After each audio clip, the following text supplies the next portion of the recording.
Muy buenos días, ¿qué tal? ¿Cómo están ustedes? Ayer les anuncié que hoy tendría en el programa a la precandidata presidencial del Partido Libertad y Refundación, la abogada Rixi Moncada. Y en efecto, así es.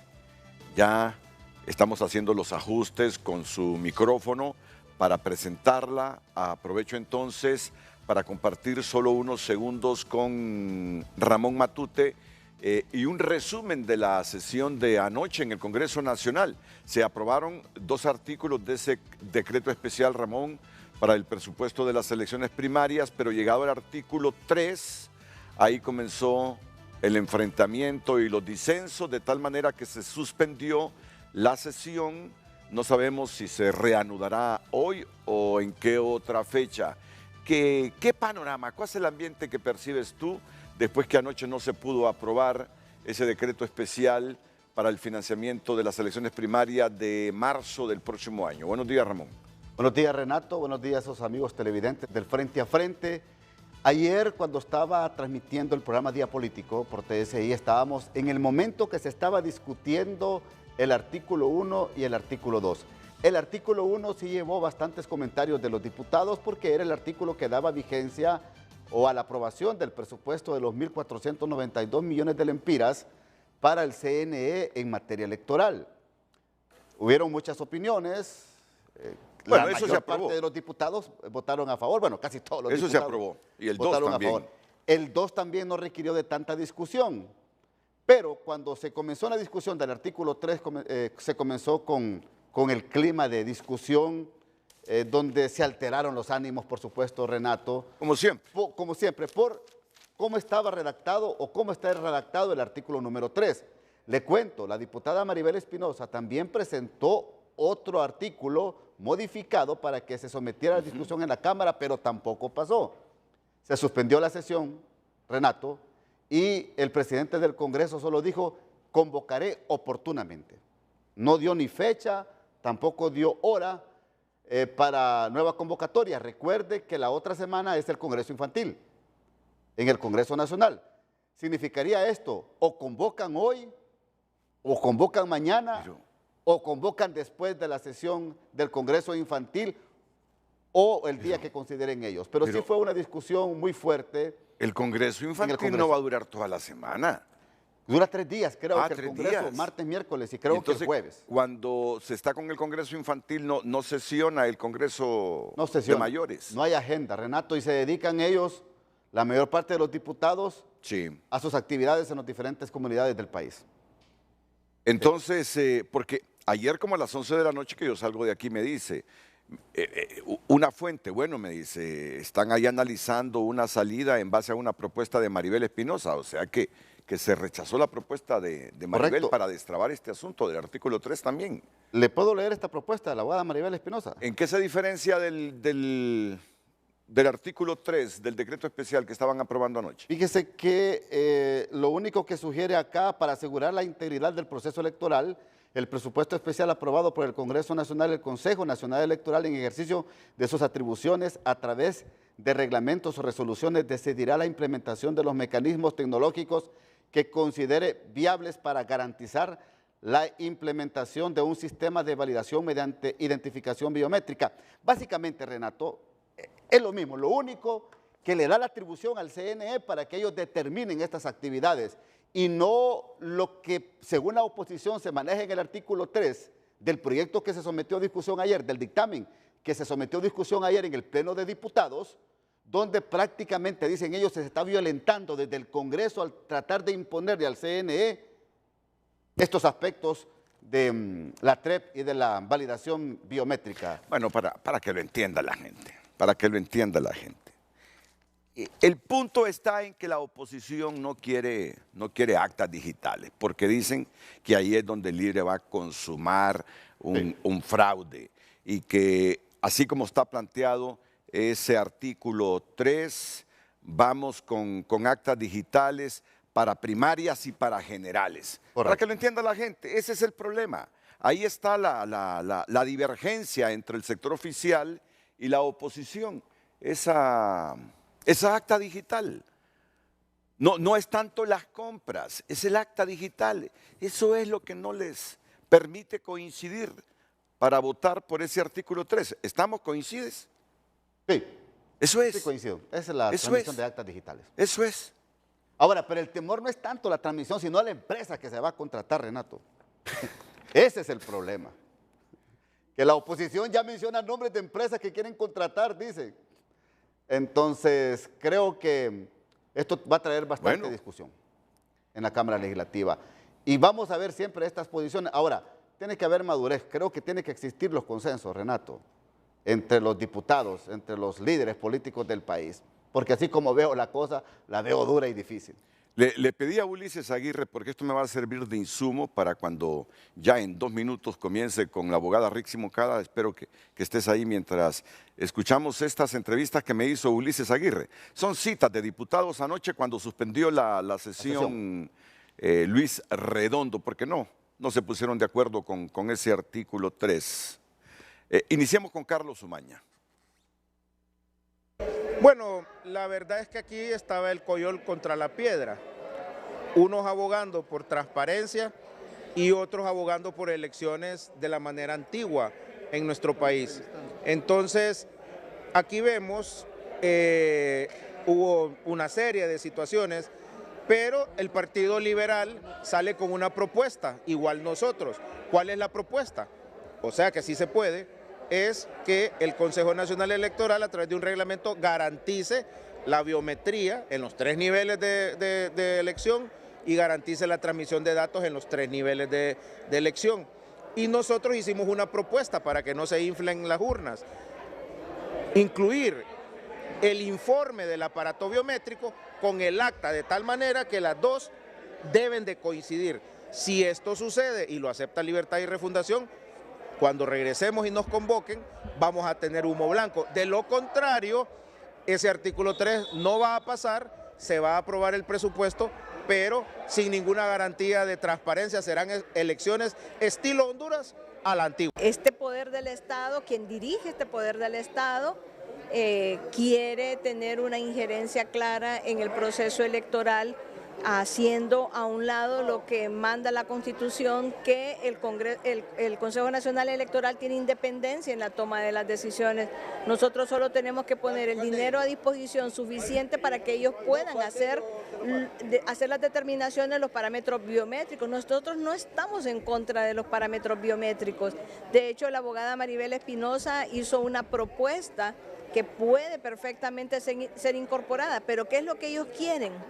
Ellos quieren definitivamente que este poder tenga injerencia de cómo se van a transmitir los datos el día de la elección, con los resultados que todos ya conocemos y que hemos visto en otros países, cuando hay una injerencia directa de quienes gobiernan sobre los resultados electorales. Entonces yo creo que en este momento es el momento de defender la democracia, de defender un proceso que verdaderamente responda a esos preceptos democráticos que son los que deben prevalecer en el país. En el fondo es que están esperando cumplir su plan, y el plan de Libre es esperar que Marlon Ochoa llegue al Consejo Nacional Electoral y hasta entonces continuar con esta discusión.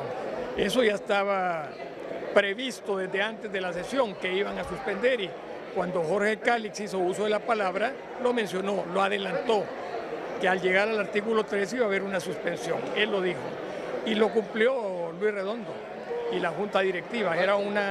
Ahí hubo premeditación y ventaja de parte de la Junta Directiva. La propuesta de Maribel Espinosa era sana y conservaba las atribuciones del Consejo Nacional Electoral. No le imponía nada, sino que le daba la potestad de hacerlo dentro de sus reglamentos. No se quiso hacer y no se quiso aprobar el presupuesto. Ya esa es una decisión. Que cada quien tiene sus puntos de vista a veces, ¿verdad? Y algunos abogados que creen tener, por ser abogados, la razón a cuesta de lo que sea, con un discurso bonito, sociológica y filosóficamente, eso se llama falacia argumentativa. En base a palabras bonitas, pero en el fondo falso es querer argumentar algo que es mentira. Se estaban argumentando que se está reformando la Constitución, no. Que se está reformando la ley electoral, no. Queda claro que no. Simplemente hoy este Congreso Nacional de la República quería ofrecer al pueblo hondureño la garantía de que su voto va a contar. El pueblo hondureño en su gran mayoría el día de las elecciones se mueve por sus propios medios. No es cierto que los partidos tienen capacidad de mover a 3 millones de hondureños, 3 millones y medio de hondureños que van a votar. Moverán los partidos con todo y su maquinaria y todo lo que tengan, un 30, 40%, pero la mayor parte de la gente se moviliza por sus propios medios y hace ese sacrificio porque sigue creyendo en la democracia. Entonces démosle la oportunidad a nuestro pueblo de que su voto cuente ese día y que del producto de esa elección no salgan diputados fantasmas, no salgan candidatos inflados, como ha ocurrido siempre. Bueno, yo no le voy a citar por nombres, pero aquí ha habido gente que todavía está gritando voto por voto. Todavía se quedó colgado gritando voto por voto porque ganó una elección primaria, pero que le inflaron los votos por falta de este tipo de herramientas que lo que sirven es darnos credibilidad al proceso. Aquí hubo gente que mencionó a Venezuela. ¿Por qué mencionar a Venezuela en el hemiciclo hondureño? Nosotros no tenemos injerencia en Venezuela, ni Venezuela injerencia en nosotros. ¿Por qué no mencionan Haití? Pues las elecciones al estilo Haití, que es la contraparte del sistema democrático neoliberal. No. Entonces, con las mismas falacias argumentativas, diciendo que vamos a tener voto electrónico. Nadie ha hablado de voto electrónico en Honduras, en este Congreso nadie ha hablado. Es simplemente un sistema biométrico para validar el voto del hondureño en las primarias. Irresponsabilidad, improvisación, falta de liderazgo. Cuando usted ya aprobó 2 artículos con más de 120 votos cada artículo, el tercero era innecesario. Están cometiendo el mismo error que cometimos nosotros. En una norma transitoria como es el presupuesto, están reformando la ley electoral, una norma permanente. Esto es totalmente inconstitucional. De nada nos sirvió aprobar los 2 primeros artículos si suspendieron la sesión. Así que hay algo detrás de todo esto que tenemos que descubrir. ¿Qué hay de todo? Yo creo que están esperando que Marlon Ochoa llegue el 11 de septiembre al CNE para luego poder aprobarlo. Ocupan a Marlon Ochoa en el CNE para empezar a dirigir toda su actuación.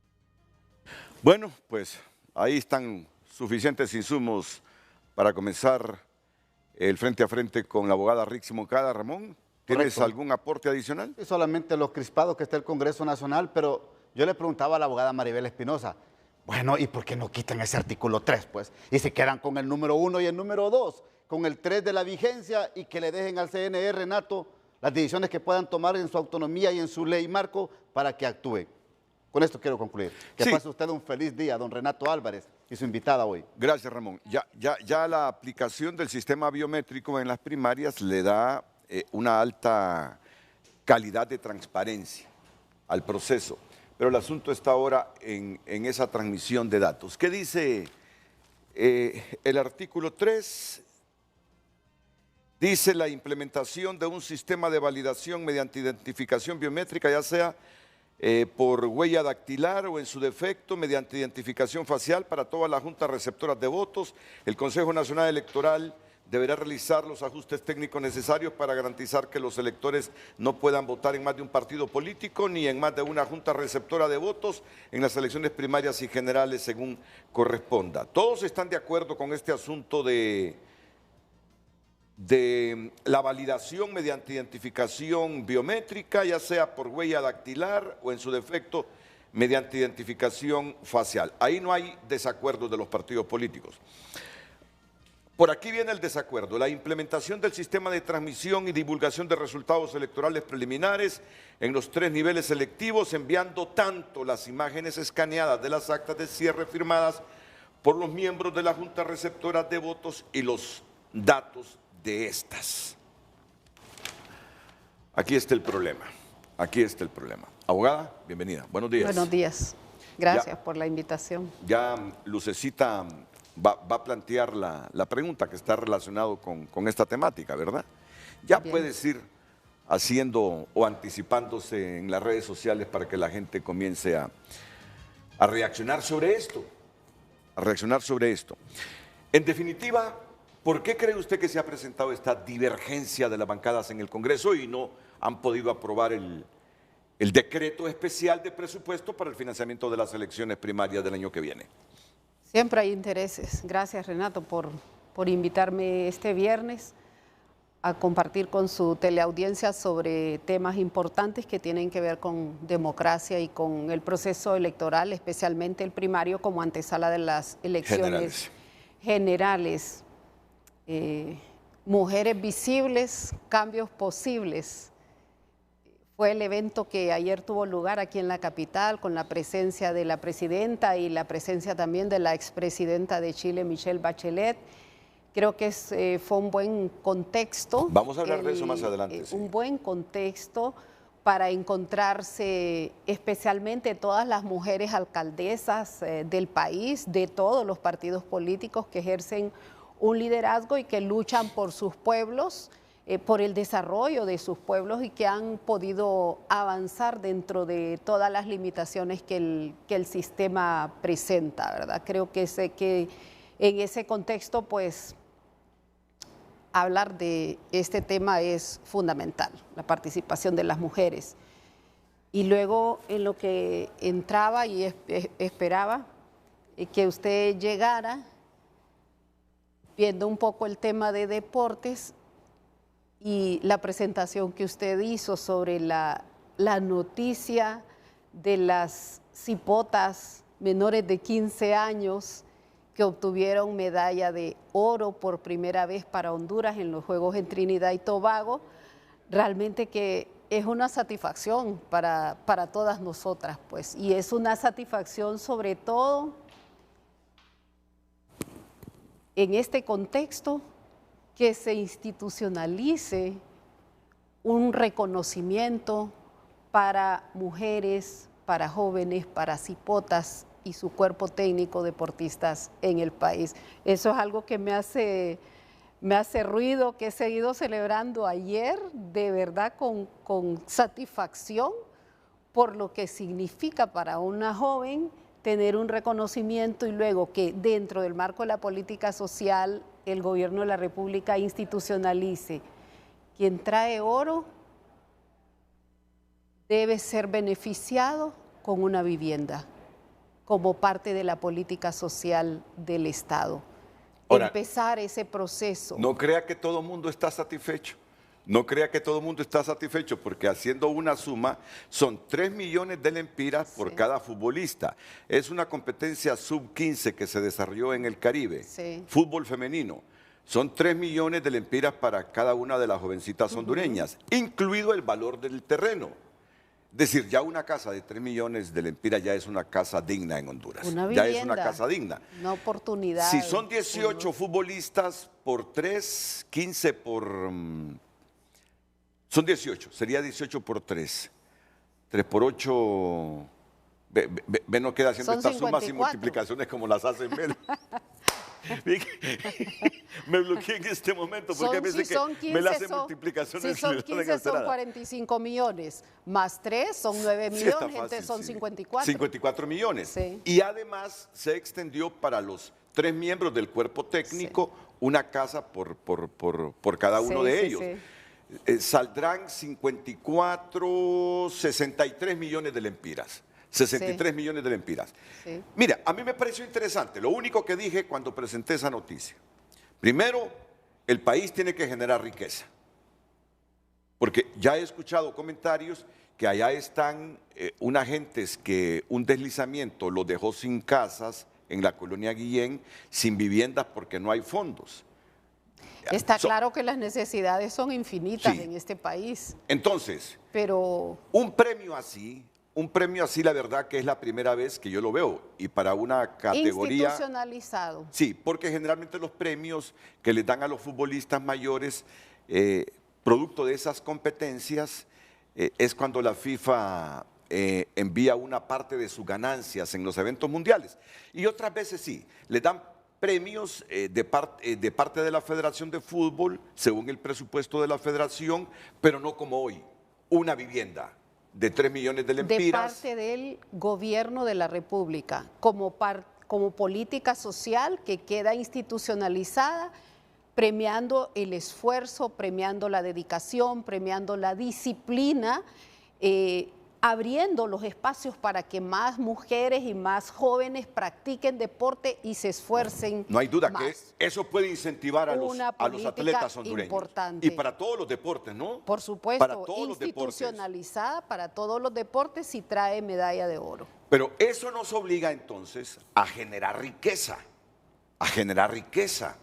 a crear las condiciones para más inversión, entre más inversión, más impuestos se pagan, más tributos tenemos y entonces tenemos mayores recursos para darnos ese lujo de estimular con una vivienda a todo aquel atleta hondureño que nos traiga oro en cualquier competencia. Puede ser regional, panamericana, mundial, como una olimpiada, así está institucionalizado. Hablando de justicia social, ¿y quiénes son los atletas nuestros? Pues quiénes son los seleccionados nuestros y cuál es el rol que juega el ente que regula los deportes en Honduras. Recuerde que recientemente, no hace mucho, hubo escándalo en FIFA a nivel mundial por la corrupción prácticamente pública y privada también de la FIFA.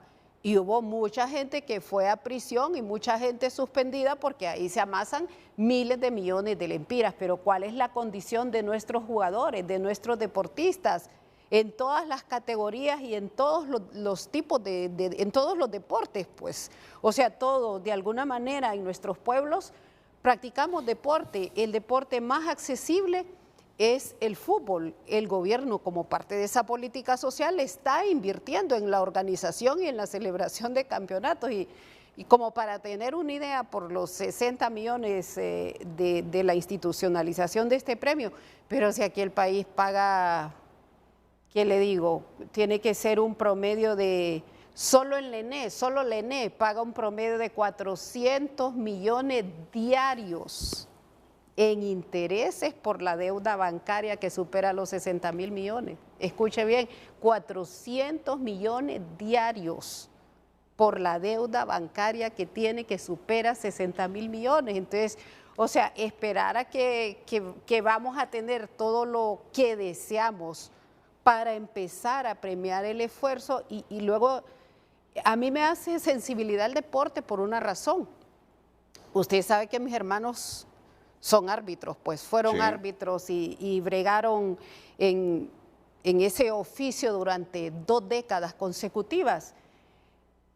Dentro de esa gran estructura del deporte, los árbitros no tienen seguro social, no tienen seguro médico, no tienen seguro de jubilación, no tienen ninguna pensión, ejercen su oficio como árbitros, entran y salen peor de cómo entran, porque simplemente después no pueden encontrar trabajo absolutamente de nada, dedican su vida al deporte mientras la FIFA crece, se enriquece y los árbitros y cientos de jugadores, porque al final los que amasan fortuna son los jugadores que tienen pues algún nivel, ¿verdad? Correcto, los grandes delanteros, los grandes defensas, los grandes laterales.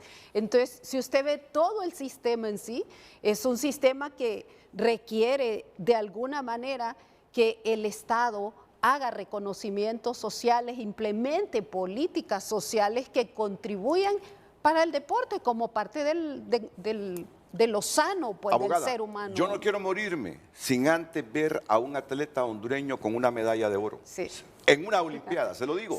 Inclusive las panamericanas. Y hay que luchar me generan para mucha ello. satisfacción. Miren, si ayer o anteayer, ¿cuándo fue? Anteayer, en la convención demócrata, el entrenador de la selección de baloncesto de Estados Unidos en las Olimpiadas, que ganó medalla de oro, fue orador en la convención demócrata, Steve Kerr. ¿Por qué? Sí. Los demócratas, explotando el patriotismo que le generó la participación de su selección de NBA, de baloncesto, en las Olimpiadas. Curry, LeBron James, Kevin Durant. Y fueron grandes partidos. Entonces, ¿no?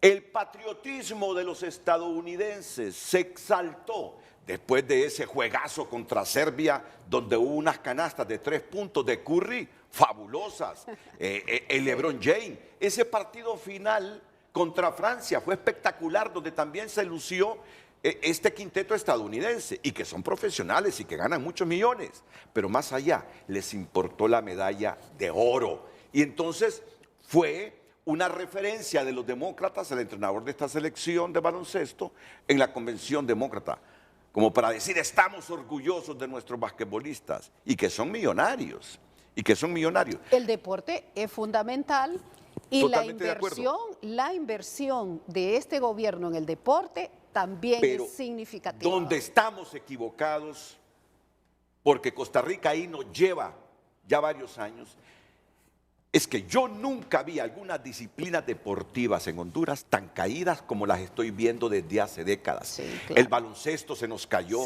el béisbol se nos cayó, el voleibol se nos voleibol. Claro. Mire, yo nunca vi tan débil el deporte hondureño como ahora, pero es que no le estamos dando seguimiento. Pero también el fútbol en su calidad. Sí, es que ha caído el fútbol. Que veíamos hace 2 décadas no se ven ahora. Ha caído el fútbol, pero ¿qué sucede? Ya la clase de educación física en los colegios ya desapareció. Y aquí yo creo que nos faltan políticas públicas para darle un impulso al deporte, porque está bien, estamos estimulando que nos traigan medallas, y el que nos traiga medallas va a tener una casa, una vivienda en cualquier disciplina deportiva, pero no estamos haciendo lo que hace Costa Rica, monitoreando la salud, el crecimiento, la masa muscular de sus atletas que destacan desde que están en el colegio. Vea, nos falta hacer una revolución completa en el deporte. Lo importante es comenzar, y hemos comenzado. Yo creo que en 2 años y medio se ha revolucionado la posibilidad de participación de nuestros jóvenes con la construcción de más de 50 canchas. Falta todavía este año y el próximo año canchas accesibles para el deporte que practican nuestros jóvenes, que es básicamente fútbol, o sea, todo el remozamiento que están teniendo las canchas de fútbol, y luego los polideportivos con canchas de básquetbol que a la vez permiten que los niños también practiquen el voleibol. Gabriela Núñez estuvo a punto de construir un gimnasio para baloncesto, ahí donde está el mayoreo, frente al Estadio Nacional. Pero se opusieron los que venden ahí todos los fines de semana cuando les dijo, no, la parte baja quedará siempre para ustedes. En un segundo nivel vamos a construir el gimnasio. Pero hay un proyecto ya elaborado y creo yo que incluso aprobado para la reconstrucción, que fue la orden que dio la presidenta, creo que a finales del año pasado, la reconstrucción del gimnasio histórico. El Valentín. Del Rubén Callejas. Pero ¿cuándo lo van a reconstruir? Creo que ya está el proyecto construido, porque si usted va ahorita por la zona, ese local está totalmente destruido y ya está maqueta y todo para la reconstrucción de ese gimnasio, que fue un espacio importante no solo para el deporte, sino para actos emblemáticos de la educación pública, especialmente de las escuelas normales y los institutos de segunda enseñanza. Bueno, con eso usted solo me hace acordarme de Aldana, porque Aldana nos prometió que iba a hacer una mega obra ahí, al lado de ese río, por donde está el gimnasio Rubén Callejas Valentín. Ya llevamos 2 años, Aldana. Yo sé que estás haciendo obras en otros lados que me parecen obras muy importantes para la ciudad. Agua, está construyendo las represas. Me parece muy importante, pero prometiste eso. Y ya que estamos hablando de deportes, un gimnasio de baloncesto ahí, con esa mega obra que tú nos dijiste que harás, quedaría impresionante la ciudad. Así es que nos adeudan en cuanto a revolucionar los deportes. Otros países, Guatemala ganó medalla de oro en estas Olimpiadas, El Salvador ha destacado, pero no estamos haciendo lo que debemos con todas las disciplinas deportivas. Hemos iniciado. Desde la base. Hemos iniciado. Andamos muy débil ahí.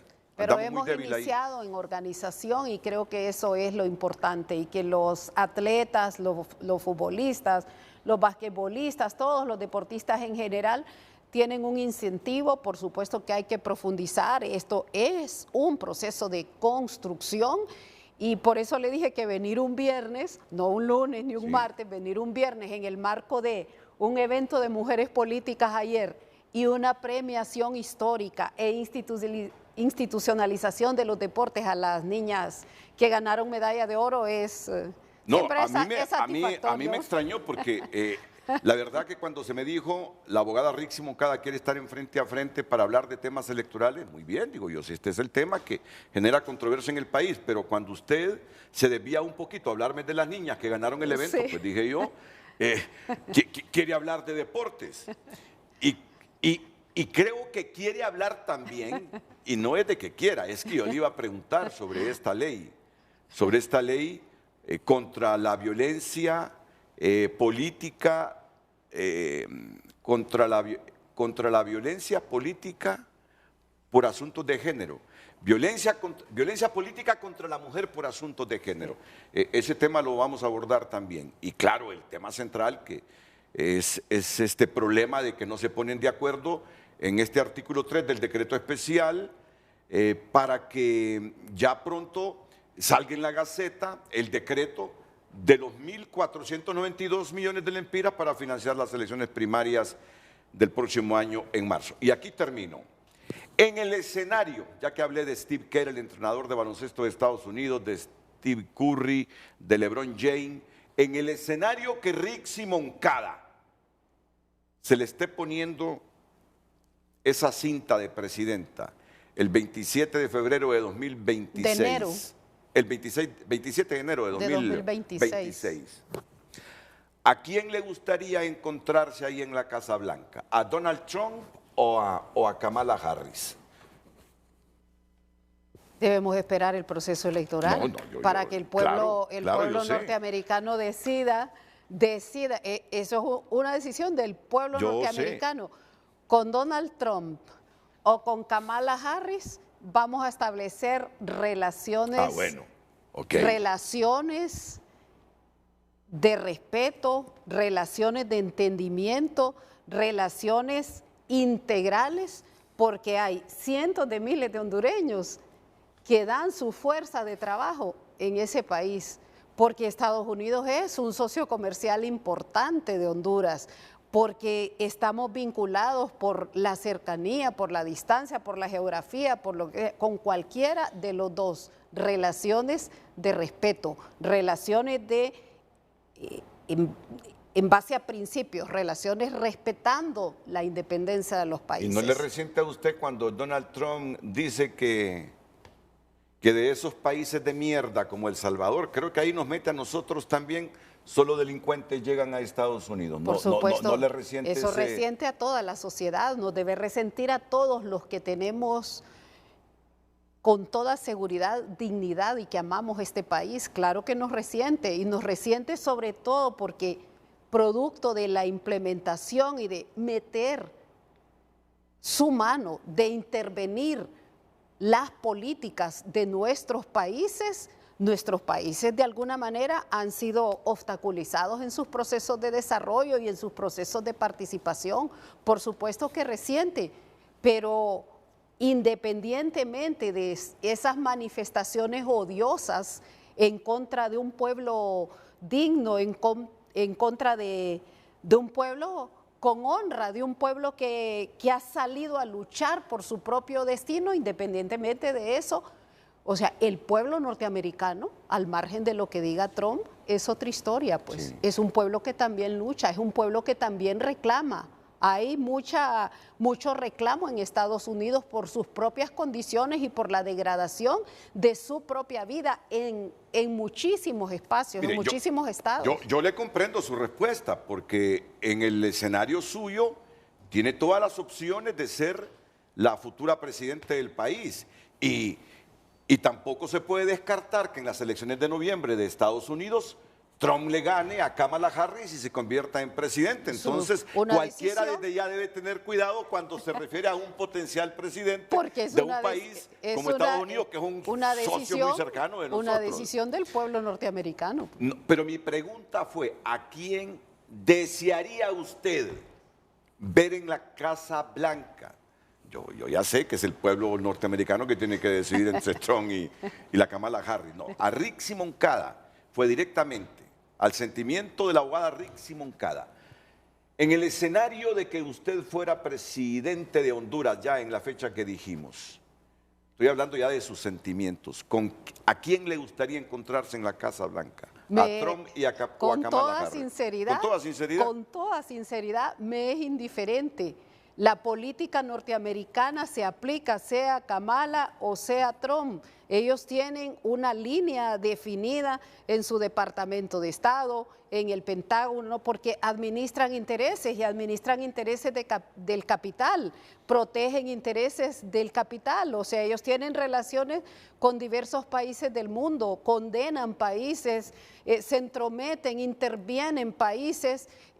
O sea, no va a cambiar esa política que es una política imperial. Entonces, cualquiera de ellos dos va a seguir las líneas que le dicta el capital, las grandes corporaciones que tienen que seguir con relación a nuestros países. Entonces, me es indiferente y que si le marco consentimiento, que por supuesto, o sea, en lo único que estoy concentrada es en llegar junto al pueblo en resistencia a la presidencia el 27 de enero de 2026. Ni el hecho y de Estados Unidos será invitado, pues.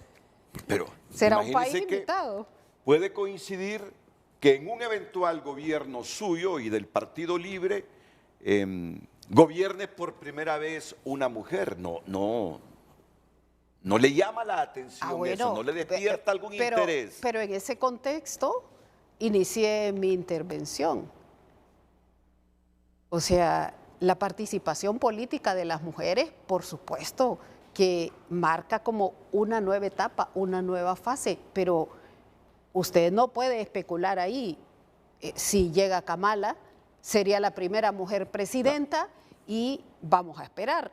Ahora conocemos sus acciones como vicepresidenta. Y sus acciones como vicepresidenta en el marco de las democracias latinoamericanas y de los problemas o las dificultades políticas que enfrenta el mundo, su actitud es exactamente la misma.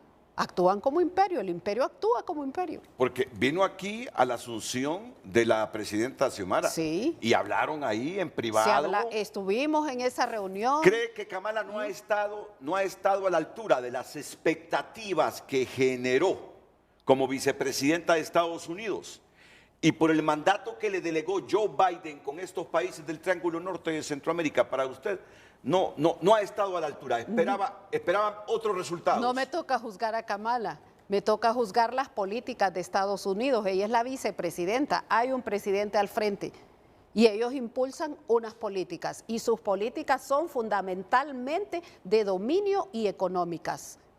En Washington está la cabeza financiera del mundo y ahí se define se refiere qué al FMI, hacer. Se refiere al FMI, y al Fondo Monetario ahí se Internacional. define qué hacer y cómo manejar estos países. Y la reforma fundamental que estos países necesitan es justamente una reforma económica,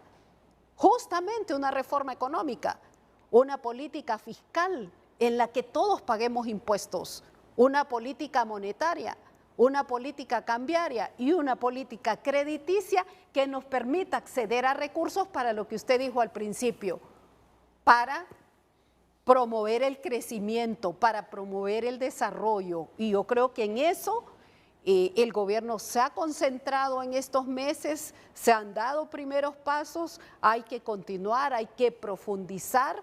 Este es un gobierno de transición y por eso voy a reiterar, me es indiferente.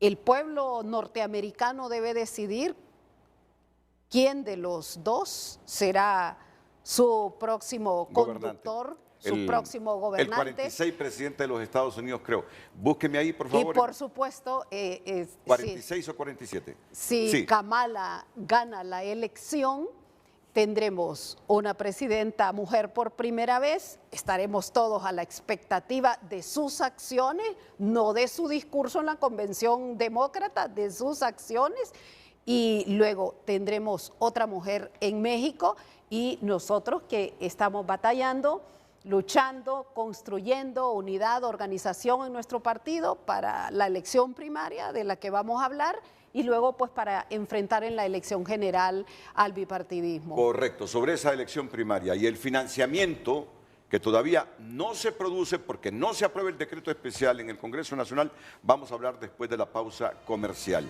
Sería el 47, ya sea Trump o Kamala. Joe Biden es el 46 presidente de los Estados Unidos. Pues bien, a la expectativa, es que el mundo está a la expectativa con esas elecciones en Estados Unidos. Vamos a la pausa. Enseguida, el asunto de este decreto especial que el Congreso no terminó de aprobar anoche. Por lo tanto, no se puede publicar en la Gaceta, aunque están de acuerdo en el monto 1.492 y se aprobaron 2 de los 4 artículos del decreto, pero el que los enfrenta es ese número 3, porque dice la oposición que ustedes se quieren valer de el acta digital para consumar un fraude electoral en el 2025. El que la usa las imagina. La pausa y volvemos. Buenos días, a esta hora información importante, información del tráfico vehicular, ubicados en el popular barrio La Alameda, la intercepción entre la avenida República de Chile y la avenida Juan Manuel Gálvez. Como usted puede observar, en la avenida República de Chile un tráfico bastante pesado, los vehículos circulan a una velocidad de 5 kilómetros por hora, así que si usted se dirige por la avenida República de Chile hasta ese sector de la Alameda, le recomendamos buscar rutas alternas. Sin embargo, en el sector de la avenida Juan Manuel Gálvez, un tráfico un poco más fluido, los vehículos están circulando en un promedio de 12 kilómetros por hora, así que esta es una opción con un tráfico pesado, pero en el cual se puede circular. Si usted se dirige hacia el sector del Hospital Escuela, siempre por el sector de la Alameda, esa sí es una excelente opción para que pueda circular, ya que no hay tráfico a esta hora de la mañana. Desde este punto de la capital, información del tráfico bastante detallada, en Frente a Frente, presentada por Carrión. Buenos días, en pantalla el tema de esta mañana. ¿Y usted estaría de acuerdo en que se digitalicen las actas para las elecciones primarias y generales del 2025? Ese será el tema. Puede enviar su opinión en base a él al 9773-6065 y también a través de nuestra cuenta en X Frente a Frente HN. Tenemos algunos mensajes de lo que se ha dialogado hasta el momento. Emma Cataleya escribe: el futuro de Honduras está en buenas manos porque llevará la continuidad de la refundación. Así es como tiembla este set porque llegó la mujer que da cátedra política. Dice Cristian: el golpe, todo lo de hoy, como siempre, es culpa del golpe. Fin del programa. Rixi es enemiga de la inversión, enemiga de la empresa privada, enemiga de la generación de empleos. Hay que tenerle mucho cuidado. Eli Josué Murillo escribe: no hay duda, es Rixi. Lourdes Paz escribe: triste ver cómo esta gente quiere que les agradezcamos, que regalen nuestro dinero dando casas y dejen desamparados a las personas que perdieron su hogar en la Guillén, todo por hacer grande el trabajo de su hermano. Pueblo, démosle valor a nuestro voto. Duda escribe: ese despilfarro con las futbolistas es más demagogia, becas educacionales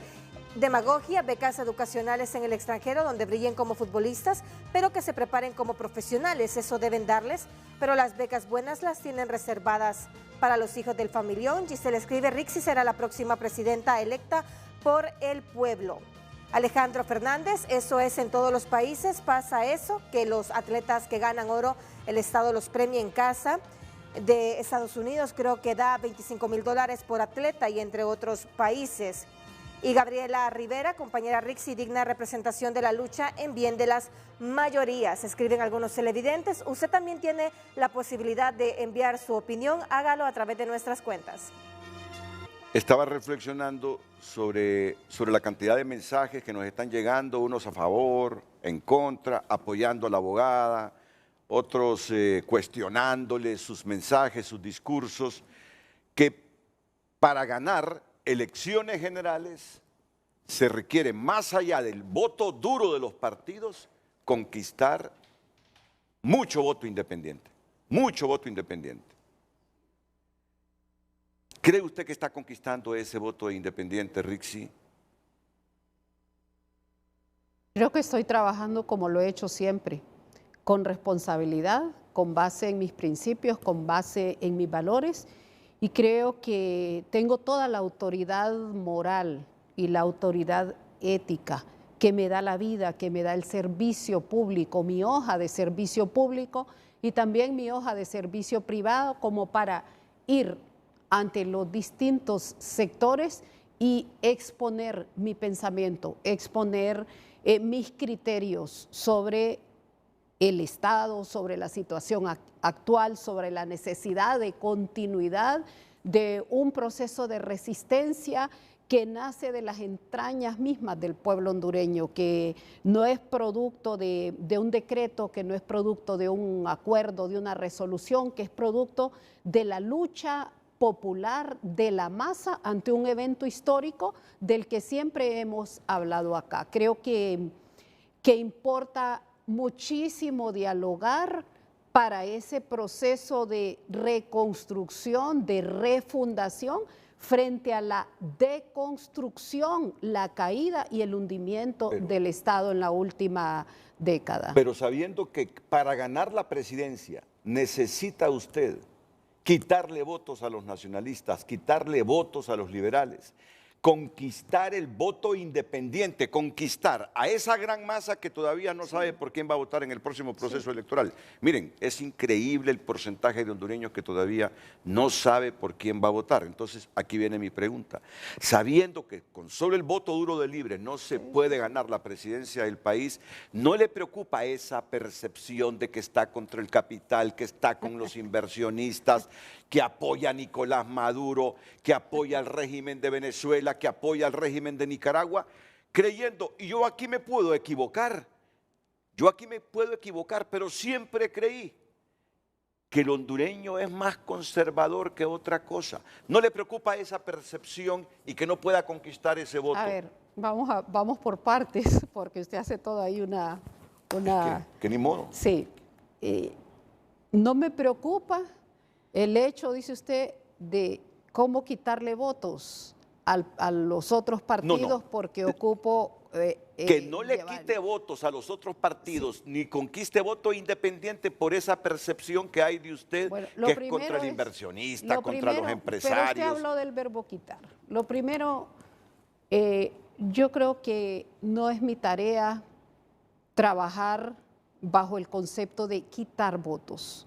Mi tarea como precandidata, como candidata, es plantearle a la sociedad el debate, plantearle a la sociedad la discusión sobre los distintos temas. Plantearle a la sociedad el hecho de que ahora estamos nosotros en un gobierno de transición que pregona el socialismo democrático, que lleva adelante un potente programa social de apoyo a las familias hondureñas, de desarrollo, de reconstrucción de la institucionalidad, de volver a iniciar ese proceso de credibilidad que se perdió. Esta es una sociedad, Renato, donde todos los valores, los más naturales, los valores más básicos están perdidos.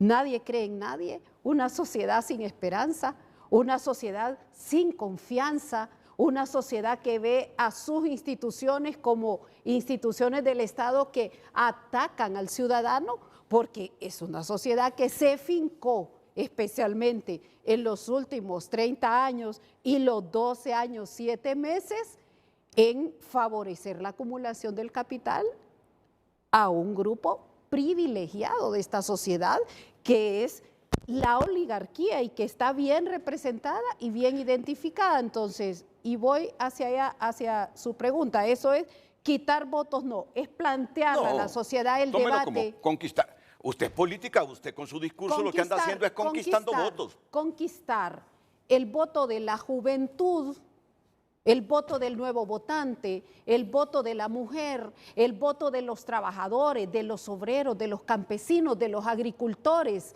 de esos sectores sociales que, fíjese bien, y esta creo que es la gran diferencia con el resto de procesos electorales, se han constituido en los actores fundamentales para los procesos electorales, el pueblo y sus distintos sectores. El pueblo que hoy se organiza, que hoy sale, que hoy protesta, que hoy reclama, que hoy no tiene venda para conocer que en el país se instauró una élite que impulsa y lleva hacia adelante un modelo económico que ha empobrecido no solo al Estado, a la población, a la gente, un modelo que nos ha provocado y que es el responsable de la, y lo he dicho aquí varias veces, de la gran crisis medioambiental y de la gran crisis humana, de la pobreza que nosotros tenemos que enfrentar Rixi, día a día es en que cada hubo familia. un político en Honduras que llegó a ser presidente, que predicaba muchas cosas como usted, que hablaba del socialismo democrático, que hablaba de la izquierda democrática. Vamos a ver, ¿quién es? ¿Quién era? Que lo comenzó a hablar de la izquierda democrática desde comienzos de los 70, Beto Reina. Beto Reina. Por eso digo, tenía un discurso parecido, no digo que similar al suyo. Pero a Beto Reina no se le tenía temor de que radicalizara sus posturas, siendo o llegando a la presidencia del país. Y uno que pasa hablando con diversos sectores, percibe que a usted se le teme en ese aspecto, que aunque su discurso se parecía al de Beto Reina o el de Beto Reina se parecía al suyo, a aquel no se le tenía temor, aunque lo tildaron muchas veces de comunista Beto Reina, pero a usted se tiene temor de que siendo gobernante se radicalice y nos lleve a los extremos de Nicolás Maduro y de Daniel Ortega. Es bueno hablar estas cosas así. Pero estoy segura que el pueblo no me tiene temor porque sabe que soy su circunstancia, que soy su base, que soy su clase. El pueblo no me tiene temor. Y mire, y por supuesto que yo entiendo que debe haber mucha gente del otro lado del televisor que dice, que habla de la radicalidad porque hay un proceso impostado en todo esto, porque hay una manipulación perversa en todo esto, porque aquí a diario se injuria y se calumnia, a diario hay voces que son, muchas de ellas voces pagadas, para desviar y para manipular los planteamientos democráticos, los planteamientos pacíficos, los planteamientos dignos, independientes que hemos venido haciendo especialmente en los últimos 15 años. Entonces, con esa manipulación, y podemos ir tema por tema, el punto del sector privado.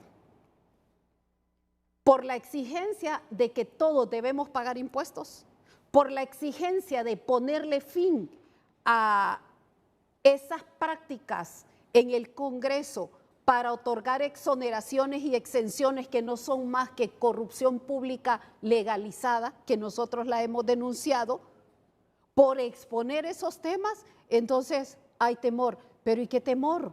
O sea, todos debemos pagar impuestos, un principio básico, para poder levantar el Estado, para poder levantar a la sociedad, para poder hacer inversión, para poder generar oportunidades de empleo. ¿Con qué? Con condiciones. El Estado no puede continuar procesos de endeudamiento sin límite para llevar el desarrollo a las comunidades. Debemos pagar impuestos. Y entonces ahí pongo el ejemplo primero.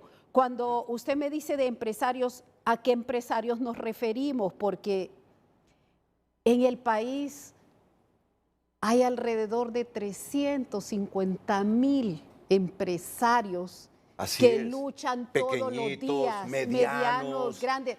Hay que darles condiciones, hay que darles seguridad, hay que darles posibilidades de tramitología rápida, hay que darles todo el apoyo para que continúen generando espacios de empleo, para que continúen desarrollándose, para que continúen creciendo y para que haya una distribución más equitativa de la riqueza.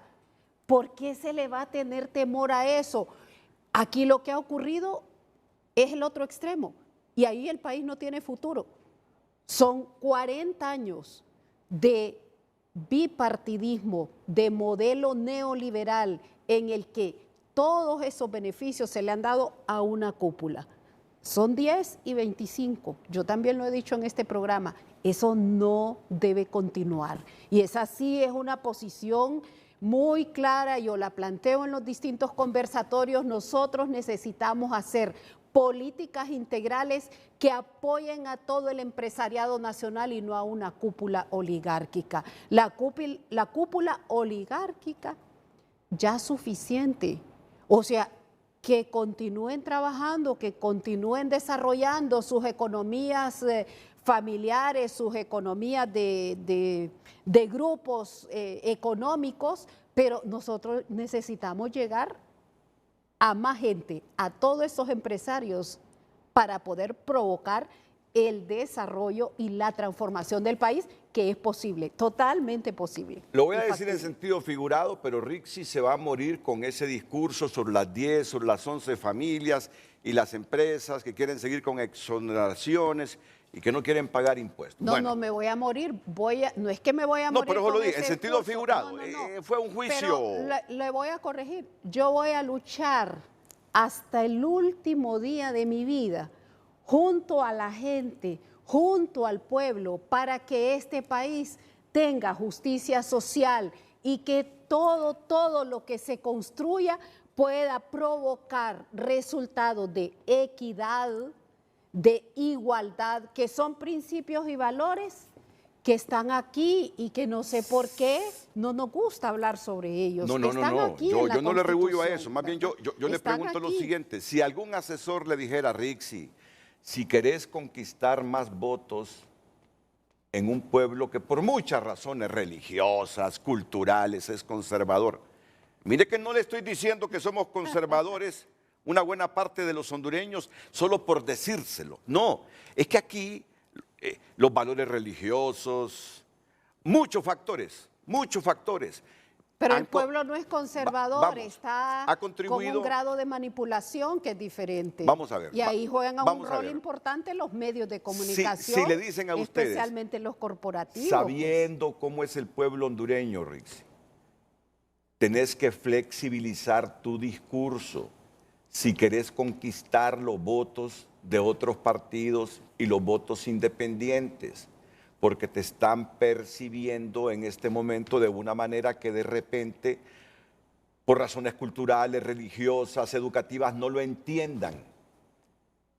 ¿Qué le digo yo al pueblo? ¿Qué respondería usted si le dicen, querés ser presidenta, querés conquistar votos sin que renuncies a tus principios, flexibilizar tu discurso? ¿Lo flexibilizaría Rixi Moncada el discurso? La verdad no se puede flexibilizar.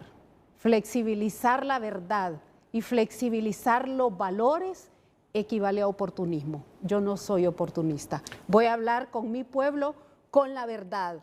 Voy a hacer el debate, voy a hacer la discusión, voy a abrir el diálogo y estoy segura, Renato, que se puede convencer a los distintos sectores de esta sociedad para construir una Honduras diferente, porque hay potencial. Yo ya he recorrido 11 departamentos y cada departamento tiene su propio potencial para salir adelante.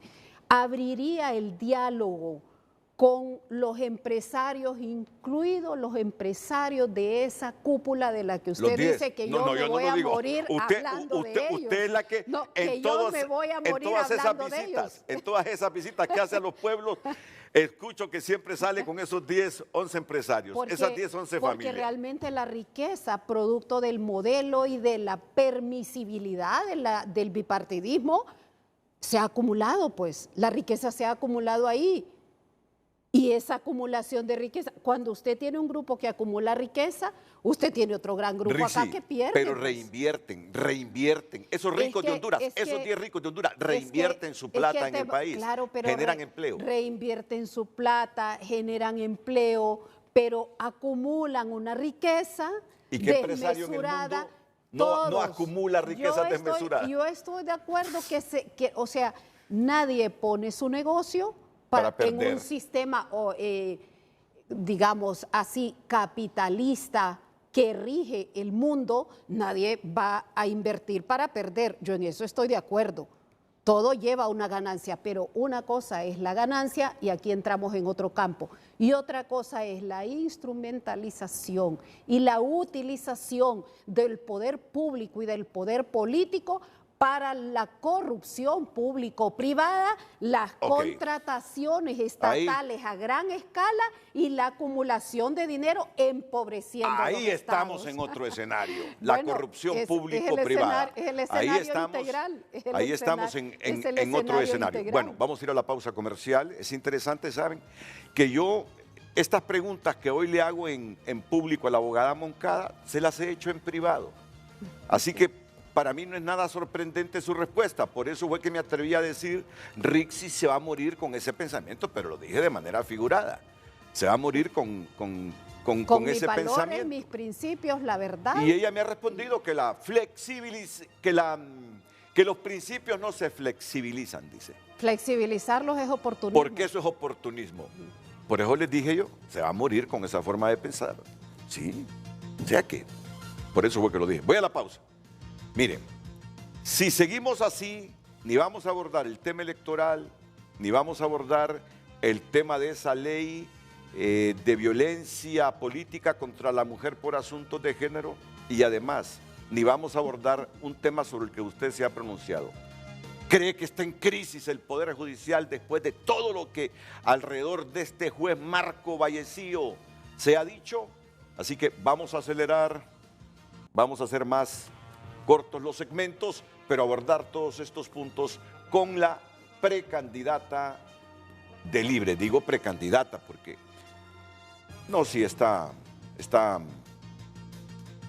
sí, la competencia de la abogada Moncada en Libre. Russell Tomé, está Russell Tomé. Vamos a la pausa y enseguida abordaremos estos temas que les he dicho con ella. Continuamos dando lectura a su opinión a través de la cuenta en X. Lauren escribe, contribuirá a reducir errores humanos en el conteo de votos, fortaleciendo así la confianza en los resultados electorales. El artículo no es el problema, sino en manos de quién. Sabemos, ahí está la trampa del oficialismo para asegurar su continuismo. Pedro Fuentes, la digitalización de las actas es un paso hacia la modernización y transparencia en el proceso electoral, asegurando elecciones más limpias y rápidas. Y Rodrigo Valencia también argumenta, en su opinión, no. Ahí está el fraude, la caída del sistema. Rixi es más de lo mismo, el pueblo confió y fue triplemente defraudado. El mal jamás cesará ante el bien. Honduras no es socialista, comunista, somos democráticos, soberanos e independientes. Fernando Lagos también escribe, el hondureño que trabaja día a día le tiene miedo a sus ideologías. No queremos hacer fila por una libra de arroz. Mi percepción es que habrá apagón en las elecciones, escriben algunos televidentes sobre el tema. Continúe enviando sus mensajes. Criterio de ese televidente, ¿escuchó el último mensaje? Sí. No queremos, dice, ir a hacer fila por una libra de arroz. Es que en Venezuela hace algunos años, hasta para comprar un papel higiénico, tuvieron problemas de importaciones, hasta con el papel higiénico. En Cuba, por su sistema y el bloqueo, también han tenido problemas. Pero es que aquí 7 de cada 10 no tienen para ir a comprar arroz. Entonces, es peor la situación. Entonces, alguna gente la asocia a usted con esos modelos económicos. No, Rixi, hablándole en serio, mire, hay gente que la asocia a usted con esos modelos económicos. Me asocia cierta mediática corporativa que manipula. No nos eche la culpa a los medios. Y ciertos invitados que manipulan y que orientan hacia un lado. Es bueno abrirse, mire, es bueno abrirse. Cuando yo le digo, por diversas razones históricas, culturales, religiosas, los hondureños son conservadores, que hay un pueblo en resistencia, está bien. ¿Cuánto? No sé, pero estoy seguro que son más el pueblo conservador, por esas razones que le digo que el pueblo en resistencia. Entonces, cuidado con la percepción, y cuando se expande esa percepción, con Rixi vamos a hacer cola hasta para comprar una libra de frijoles. Ok, porque no estamos tocando los otros temas que les he dicho. Ideológicamente, vamos a ver, ideológicamente, para terminar por lo menos con una respuesta clara de Rixi Moncada. Yo sé que se ubica en la izquierda, sé que no es comunista, creo, no puedo estar seguro, creo que no es comunista, pero ubíquese política e ideológicamente ante los hondureños, que me imagino que muchos ya lo saben, pero otros por su formación, porque no entienden de esto de izquierda, derecha, democracia cristiana, socialdemocracia. Bueno, ¿dónde se ubica ideológicamente En el Rickzy Moncada? Partido Libre, en el Partido Libertad y Refundación, tenemos un proyecto político, conducimos un proyecto político que ofrece a la sociedad una opción distinta al modelo de acumulación de riqueza neoliberal que se ha implementado en el país en los últimos años y sobre todo a la narcodictadura que se instauró en los 12 años, 7 meses últimos. Bueno, la narcodictadura está ya privada de su libertad. No, la narcodictadura está aquí. Está aquí, aquí están sus operadores. Aquí están sus operadores en distintos sectores. ¿Usted cree que se acabó con esas condenas? Puede tener razón, puede tener razón. Libre tiene un proyecto político de vida, un proyecto político humano, un proyecto político socialista democrático, sin disparar un arma, sin usar ninguna bomba, sin usar ningún instrumento de violencia. Nosotros participamos en el proceso electoral 2013, 2017 y 2021 y los vencimos en los 3 procesos. Sin ningún disparo, somos una opción pacífica, democrática, pero socialista. ¿Dónde nos ubicamos? Pues esa es nuestra forma de pensar. Un partido socialista democrático, orientado ¿hacia qué? Hacia el cambio para consolidar, para hacer crecer la solidaridad y el humanismo. Nos encauzamos en la justicia, solo que no de palabra, no utilizada, no instrumentalizada, sino en los hechos. Por eso, el programa exitoso, social y potente de nuestro gobierno en 30 meses. Y usted me dice, bueno, no soy yo, no es el medio, no lo responsabilice, pero cuando un periodista como usted expresa frente a una cámara. Expresa frente a una cámara o afirma o pregunta o da una opinión, tiene una incidencia. Y eso es ya un sesgo, eso se considera un sesgo. Piense que usted está aquí frente a la cámara todos los días. Yo soy privilegiada, invitada, una vez cada no sé qué tiempo. Las preguntas que yo le he formulado hasta ahora están sesgadas. No, no que están sesgadas. Sus preguntas tienen una orientación. Sus preguntas tienen una orientación. Es lo que usted se imagina. Pero es que mire, por ejemplo, usted me habla de socialismo del siglo XXI. No, yo le hablo de socialismo democrático. Ese es nuestro planteamiento político como partido. Debe aceptar que al igual que usted, nos relacionamos con nuestra gente. Sabe que yo no tengo personas que me hagan mis mandados. Yo ando en la calle, ando en la pulpería, ando en el supermercado, ando en el mercado, ando donde Iván, mi mecánico, ando en Comayagüela, ando en Tegucigalpa. Percibo, escucho. Por eso le estoy haciendo estas preguntas. No con sesgo ni prejuicio. Por ejemplo, la gente está asociando esto del socialismo democrático de aquí con el socialismo del siglo XXI de Nicolás Maduro en Venezuela. Percepción.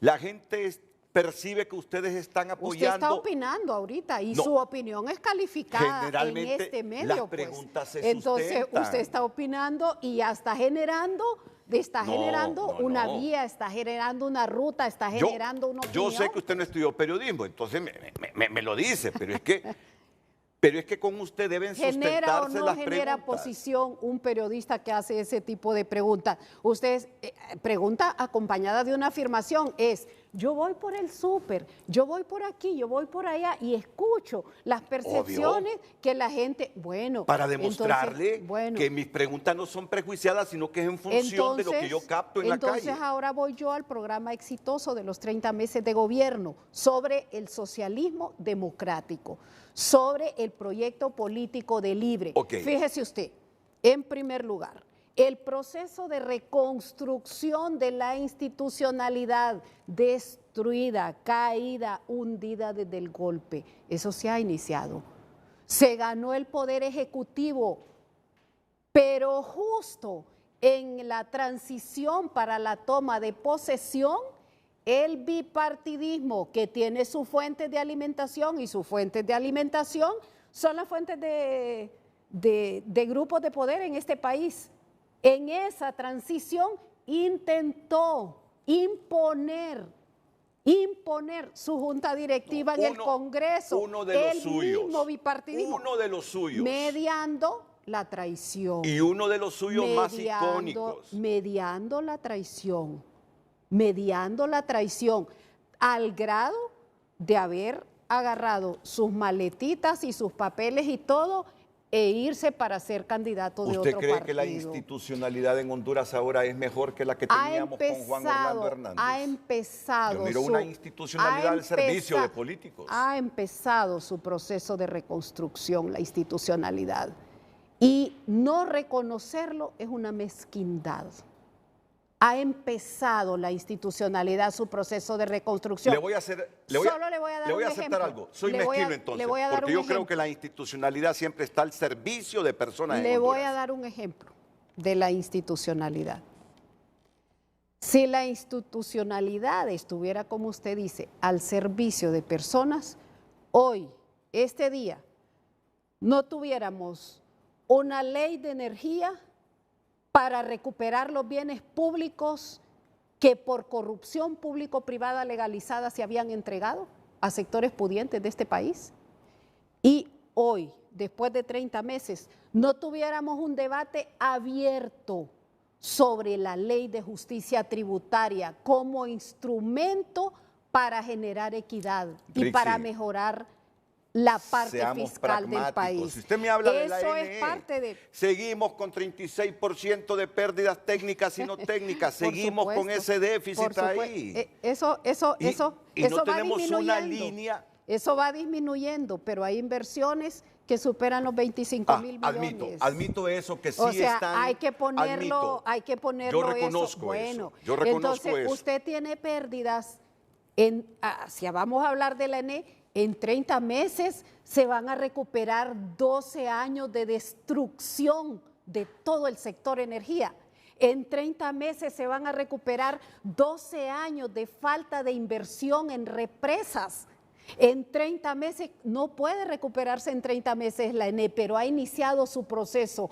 Hoy hay inversiones en todo el país en el sector energía y así podemos ir sector por sector. Entonces aquí podemos hablar de lo que falta por hacer, que por supuesto es muchísimo, los problemas son infinitos, el país estaba hundido, pero yo estaba dándole ejemplos de proceso de reconstrucción de la institucionalidad. Primera vez en la historia de este país que un fiscal ordena la detención de un juez en flagrancia cometiendo un ilícito.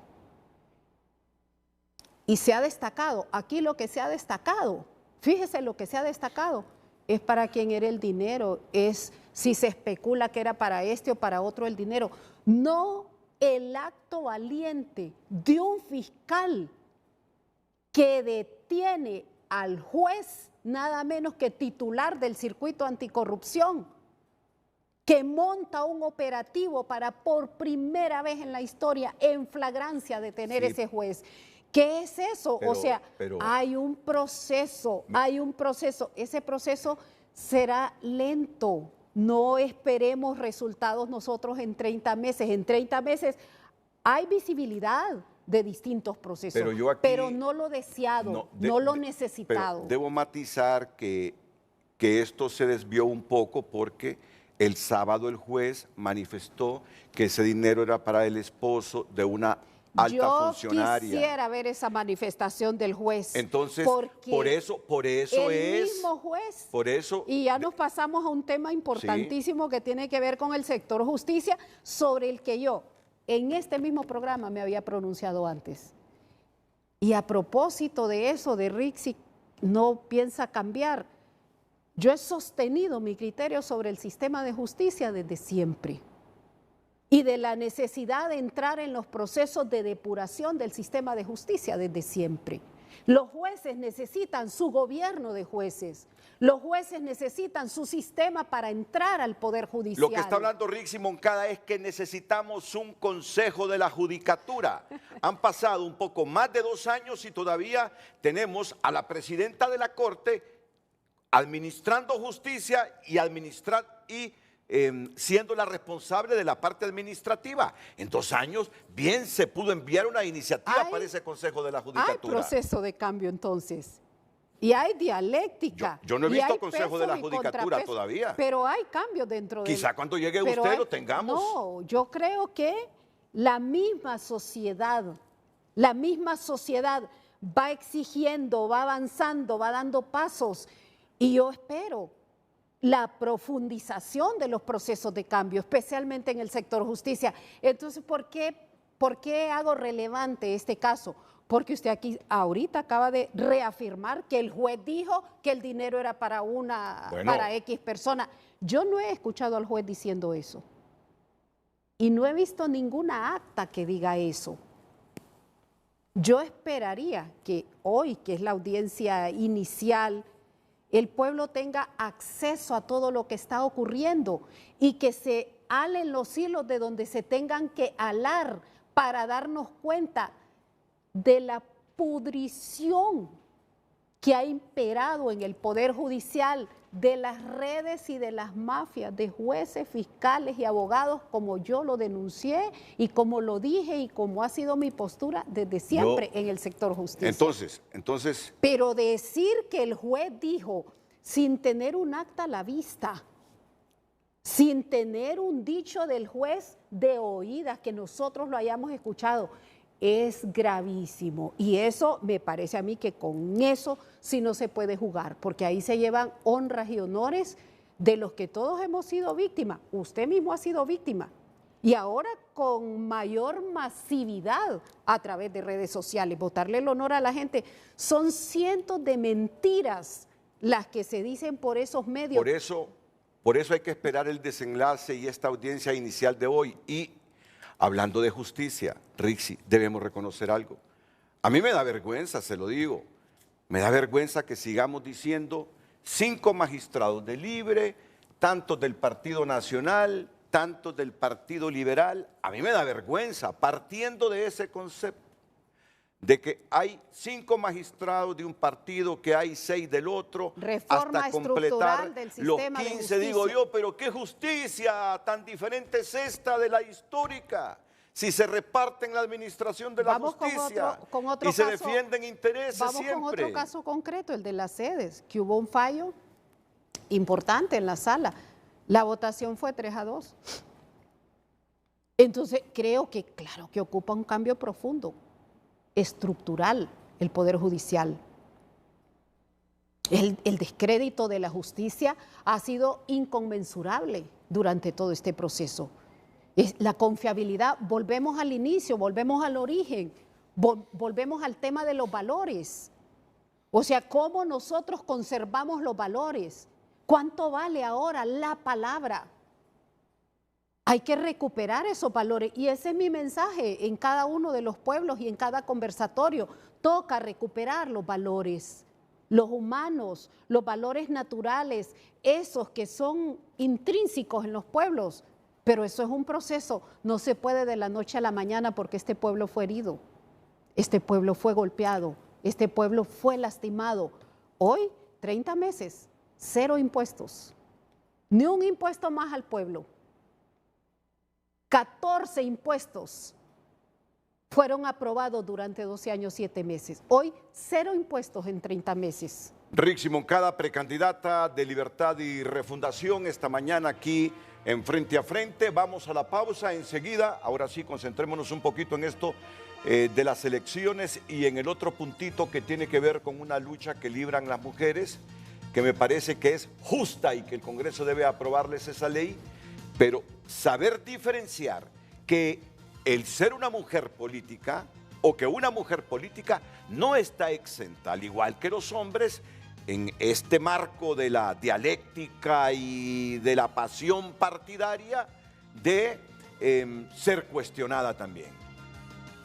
Las mujeres en Honduras están pidiendo que no quieren violencia política contra ellas solo por ser mujeres, que eso es diferente de que no se puede tocar a una mujer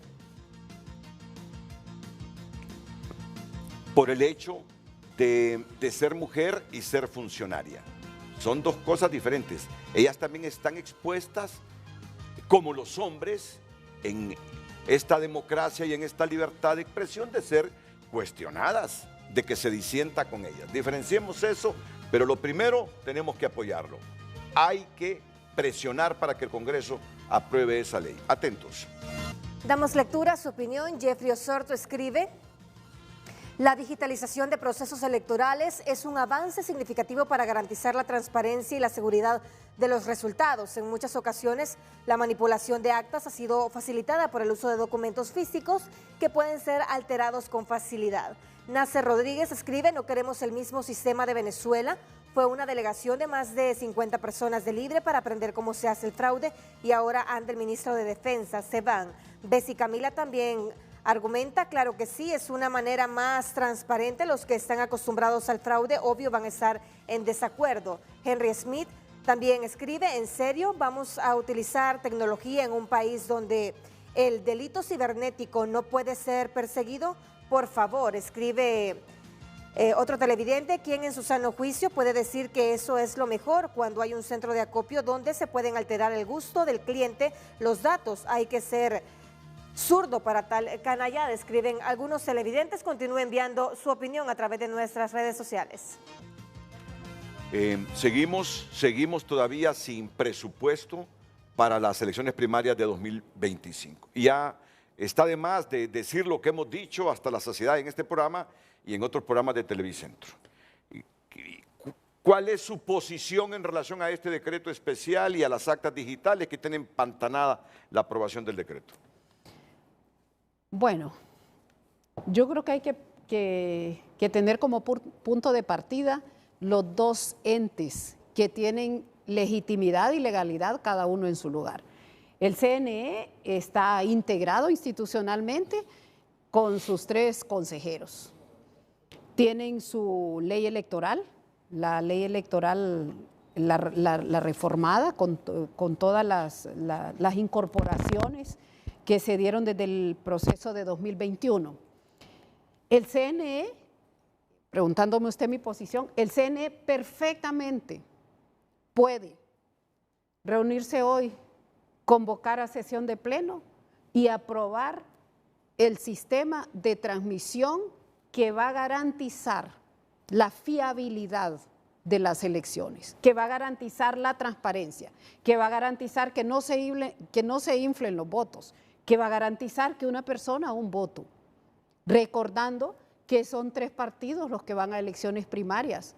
El resto de partidos tienen sus mecanismos de asambleas o no sé cómo para elegir sus candidatos, pero 3 partidos que van a elecciones, CNE puede convocar a sesión y aprobar el sistema.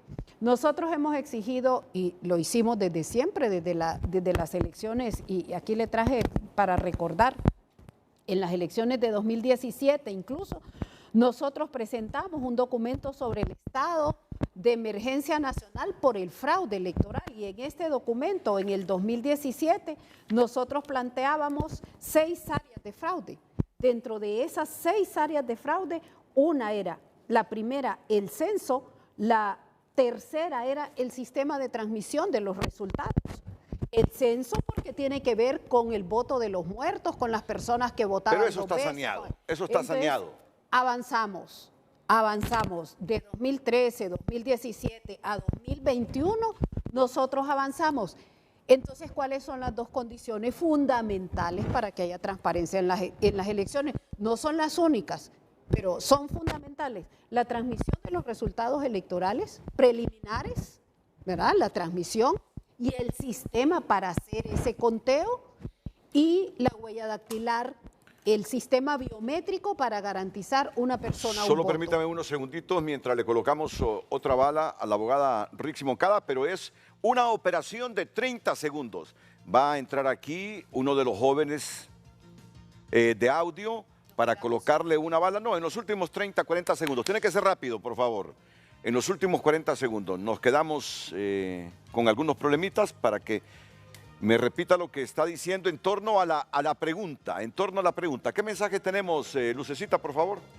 Claro que sí, tenemos muchos mensajes de nuestros televidentes. Fabricio Cabus escribe: sí, el bipartidismo piensa que este país debe seguir en el retraso. Cada periodo se debe garantizar la transparencia del proceso. La tecnología es esa herramienta para hacerlo. Le apuestan al fraude que se da en las actas escritas a mano, donde se vulnera la voluntad popular. Cordero escribe: si la propuesta viene de Libre es imposible estar de acuerdo, porque todos sabemos para dónde va el asunto. Licenciado Renato. Bueno, decía entonces que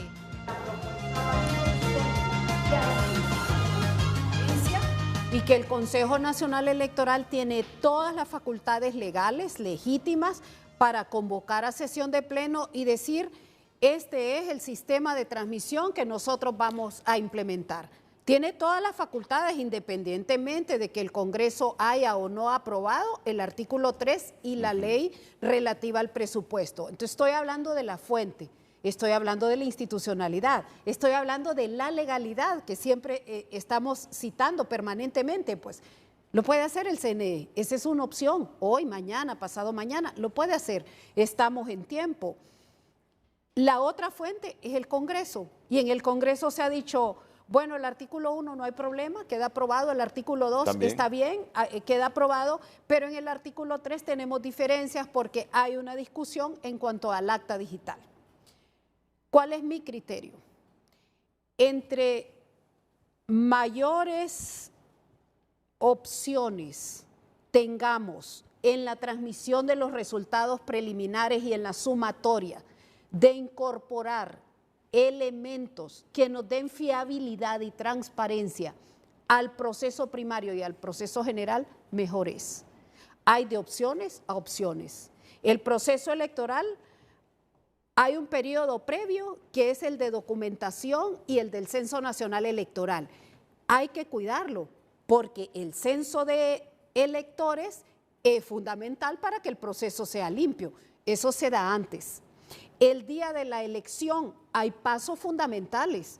El primer paso es garantizar que todos los equipos estén en las, creo que 8,000 juntas receptoras de votos que tendrá cada uno de los 3 partidos. O sea, son 3 por 8, 24,000 juntas receptoras de votos. Entonces, ese día hay que garantizar que todo el equipo y el material esté en las juntas receptoras de votos. Claro.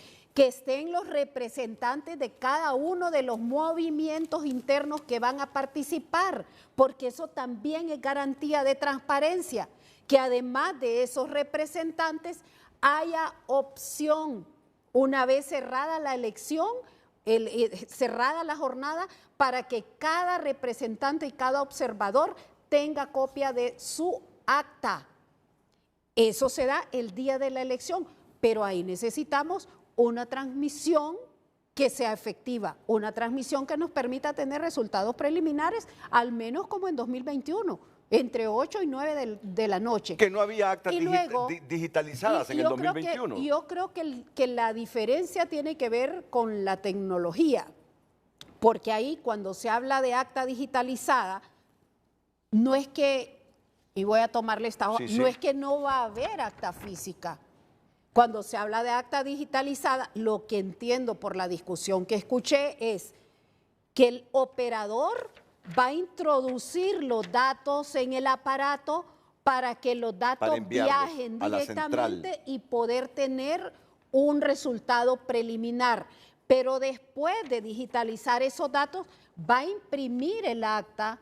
Esa acta tiene que ser firmada por la Junta Receptora. Y de esa acta se va a entregar copia a cada uno de los miembros. Entonces yo creo que lo que está en debate aquí es si vamos a volver a la época de los fraudes en las elecciones internas y primarias o si queremos desde la elección interna y primaria prepararnos para que esa transparencia que se implemente en este proceso la llevemos 6 meses después a la elección general. Para mí, entre más mecanismos, entre más medidas de auditoría y de transparencia, de fiabilidad se introduzcan mejores. Tiene facultad el CNE para hacerlo, pero también tiene facultades el Congreso. Yo no veo esto desde el punto de vista formal, en el sentido de decir el Congreso estaría reformando la ley. El Congreso está totalmente facultado ante las dudas, ante la desconfianza, para tomar las medidas que garanticen la elección. Pero y termino con esto, Renato, pero eso tiene que ser producto del consenso de los partidos políticos, especialmente los que van al proceso electoral primario, que son los que van a discutir, debatir, competir diputados, alcaldes y también la candidatura a la presidencia. Entonces, entre más transparencia, mucho mejor. Y ya conocemos los argumentos que han expresado los líderes de la oposición en el sentido que se les está quitando facultades o el Congreso está asumiendo facultades que solo le corresponden al Consejo Electoral, porque dicen que así como está redactado este artículo 3, están reformando la ley electoral. Pero le pongo un elemento, como siempre, y eso es como lo que da un poco de tristeza en este país. No discutimos la esencia, discutimos la forma. O sea, la forma es que se le están quitando facultades al CNE, pero quitarle facultades al CNE es el órgano legislativo. Es donde se origina la ley, es donde nace la ley. Es la forma, se está cuestionando la forma, no la esencia. Y no tanto que se le esté quitando facultades al Consejo Nacional Electoral, no, sino que está asumiendo facultades el Congreso que solo le corresponden al Consejo Electoral. Pero si hay un consenso de los partidos políticos, y ahorita me estoy recordando de una frase que tenía un compañero, un colega nuestro de América del Sur, decía, es que estas democracias latinoamericanas, dice, todos nosotros vivimos en libertad condicional, haciendo el parangón con el tema penal, ¿verdad? Con el ámbito penal. En las democracias latinoamericanas todos, el pueblo todo vive en libertad condicional. Figúrese usted ese debate.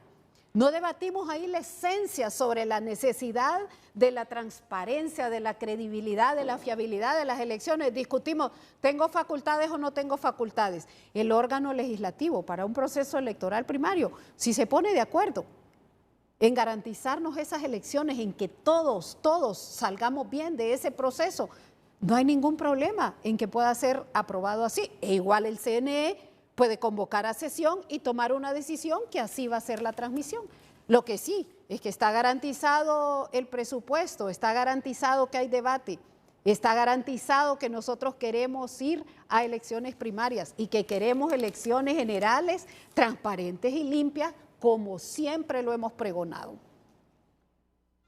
Alejandro García escribe, la implementación de tecnologías en las elecciones es una inversión en el futuro, asegurando que nuestros sistemas sean más robustos y adaptados a los tiempos modernos. Y Lourdes Mejía, no es momento de digitalizar, lo que queremos es que el pueblo hable, no que se acomode. Necesitamos moderación, prudencia, el odio, el rencor y la división no nos lleva a ningún lado. Los principios dependen del cristal con que se mire, nada que ver con ideologías, escriben los televidentes. Muchas gracias por haber compartido su opinión a través de nuestras cuentas. Bueno, estamos ya en la recta final del programa, así que vamos a escuchar el mensaje de la abogada Rixi Moncada, que cree que el Consejo Electoral lo puede decidir por sí solos, es una facultad de ellos. Cómo será la transmisión de los resultados electorales preliminares y todo lo que tiene que ver con este proceso para marzo del próximo año, pero ella, al contrario de la oposición, dice que sí tiene facultades el Congreso Nacional de la República. Que sí puede hacerlo, porque es una ley, pues, y pueden hacer leyes y pueden hacer reformas y pueden aprobar, en este caso, están aprobando el presupuesto. Sí, pero hacen una reforma en todo caso sin reformar la ley electoral. Pero puede haber consenso, eso es lo que estoy diciendo. Esto es lo que no se logra. Sí, que pueden llegar a un consenso los partidos que van a elecciones primarias, pero también le decía a usted en la pausa, aquí lo que hay es un problema, pues, y es que históricamente en los procesos electorales primarios hay facilidades para inflarse y solo hay que ir a ver las estadísticas. Le doy un dato, el Partido Liberal en la elección de 2021, en la primaria, sacó como 750,000 votos y en la general 340,000. ¿Cree usted que entonces hay que garantizar La fiabilidad de la elección primaria. Si no se logra, de la general. Si no se logra la digitalización del acta para las primarias, ¿cree que con la biometría se da un salto, que ya la hemos tenido en otras elecciones, de calidad para evitar... La biometría es importante, la tuvimos en la elección de 2021 y nos garantizó, siempre y cuando esté interconectada, en el caso de las primarias, que no voten los muertos, que la persona no vote 2 veces, entonces tiene que ser una biometría interconectada. El que haya huella dactilar es fundamental, igual que el censo esté debidamente depurado, que no se trafique con los traslados, o sea, son distintas fases del proceso y todas, entiendo yo, que está procurando el Consejo Nacional Electoral cerrar todas esas brechas y esos espacios para tener un proceso electoral primario limpio. Bueno, vamos a ver el desenlace de esto. Primero, saber si habrá sesión hoy para que se apruebe ese decreto especial de financiamiento del proceso electoral primario. Hay esperanza, hay lucha. Hay fuerza, uno no voluntad, debe perder la esperanza en el país. Y creo que el pueblo hondureño, ni en nuestra democracia, y con todas sus especialmente imperfecciones, la juventud debe avanzar y debe conducirse para ser ejemplo en estos próximos procesos electorales. Muchas gracias a todos, Gracias. muchas gracias. Buenos días, feliz fin de semana.